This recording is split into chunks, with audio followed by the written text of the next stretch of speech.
Ayun, papakita ko sa inyo yung mga binili natin from Korean store. So, right now, meron ako ditong parang potato chips, sour and cream onion chips. So, sabi ni ate, masarap daw yun. So, itatry ko lang din. And then, meron tayong biniling mga beef. Syempre, hindi mawawala ang mga beef natin sa samgyup. Meron tayong marinated beef. Meron tayong regular beef belly. So, tatlo yan. Yung dalawa, walang marinate. Yung isa may marinate.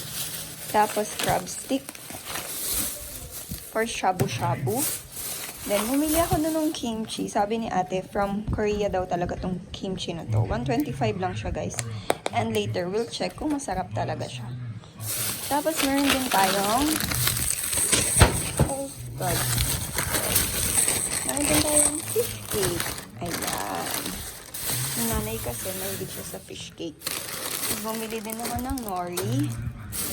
2 mozzarella cheese. At yung mga pang shabu-shabu. Ayan. Mga lobster ball. Mga parang yung gindara tofu. Mixed balls for shabu-shabu. Ayan. At saka yung sauce for shabu-shabu. Tapos may cake din tayo para mamaya sa birthday ni nanay. So, yun lang.